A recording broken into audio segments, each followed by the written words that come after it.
Almost ഒരു 2 months ആയി ഞാൻ വ്ലോഗ് ചെയ്തിട്ട്, ബിക്കോസ് എന്റെ ഫോണിന്റെ ക്യാമറയുടെ സെൻസർ ഡാമേജ് ആയിരുന്നു. And recent I got my phone back and I am happy now. ഈ ഒരു ഇഷ്യൂ വരുന്ന ലേസർ ഡാമേജ് കൊണ്ടാണ്. ആൻഡ് മോസ്റ്റ്ലി ഇത് ഐഫോൺ യൂസേഴ്സിനാണ് ഈ ഒരു പണി കിട്ടുന്നത്. സോ പബ്ബിലും പാർട്ടിയും പോകുന്നവരൊക്കെ സൂക്ഷിക്കുക. ലേസറിന്റെ അടി കിട്ടി കഴിഞ്ഞാൽ ഫോണിന്റെ അടുത്ത് തീരുമാനമാകും. പിന്നെ റിപ്പയർ ചെയ്യണമെങ്കിൽ വലിയ വില കൊടുക്കേണ്ടി വരും. ഫോൺ കിട്ടിയ ഉടനെ നേരെ ഞാൻ ചേട്ടനെ കാണാൻ വേണ്ടി ചേട്ടൻ ഷോപ്പിലോട്ട് എത്തി. ചേട്ടൻ നേരെ വർക്കിലായതുകൊണ്ട് ഞാൻ അവിടെ നേരെ ചാടി എന്റെ ഒരു കൂട്ടുകാരെ കാണാൻ വേണ്ടി ഇറങ്ങി. So this is my friend Meenikutty. അങ്ങനെ ഇവളുടെ വർക്കും കഴിഞ്ഞ് രാത്രി ഫുഡ് കഴിക്കാൻ വേണ്ടി ഇവളെയും കൊണ്ട് ഇറങ്ങി. കേക്ക് കഴിച്ചിട്ട് ഐസ്ക്രീം ആണെന്ന് പറഞ്ഞ ടീമായി ഇവള്.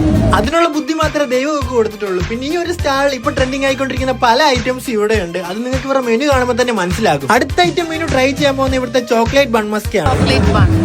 ഈ ഒരു സ്റ്റാൾ വരെ നമ്മുടെ ഫോർട്ട് കൊച്ചി വെളി ഗ്രൗണ്ടിന്റെ ഫ്രണ്ടിലായിട്ടാണ്. അപ്പൊ എല്ലാരും ഒന്ന് ട്രൈ ചെയ്യാം. അവിടുന്ന് നേരെ നമ്മുടെ ഒരു ഫ്രണ്ടിന്റെ ഷോപ്പിൽ നിന്ന് ഒരു ഷവർമ കഴിക്കണം എന്ന് എല്ലാവർക്കും ഭയങ്കര മോഹം. എന്നാ പിന്നെ ഒരു ഷവർമ ഓർഡർ ചെയ്തേക്കാം. അതിന്റെ ഇടയ്ക്ക് നമ്മുടെ ഹാൻസം ബോയ് എവിടുന്നോ വന്നു. ഇവനെ കണ്ടിട്ട് കുറെ നാളായി. ഓർഡർ ചെയ്ത ഷവർമ റെഡി ആയിട്ടുണ്ട്. നമ്മൾ ചീസ് ബോക്സ് ഗൈറോ ഷവർമയാണ് ഓർഡർ ചെയ്തത്. ഇത് കഴിക്കുന്ന കണ്ടാൽ തന്നെ അറിയാം നമുക്ക് ഒരുപാട് ഇഷ്ടപ്പെട്ടിട്ടുണ്ട്. ഇവിടെ തന്നെ പല different types of shawarma available ആണ്. എല്ലാം മസ്റ്റ് ട്രൈ ചെയ്യേണ്ട ഐറ്റംസ് ആണ് ഇവിടെ ഉള്ളത്. ഞാൻ എന്റെ ഒരു വീഡിയോ എടുക്കാൻ വേണ്ടി നോക്കുമ്പോൾ ഇവിടെ സമ്മതിക്കൂല. ഞാൻ ഇവിടെ കൊണ്ടെന്ന് പോട്ടെ. അപ്പൊ ശരി.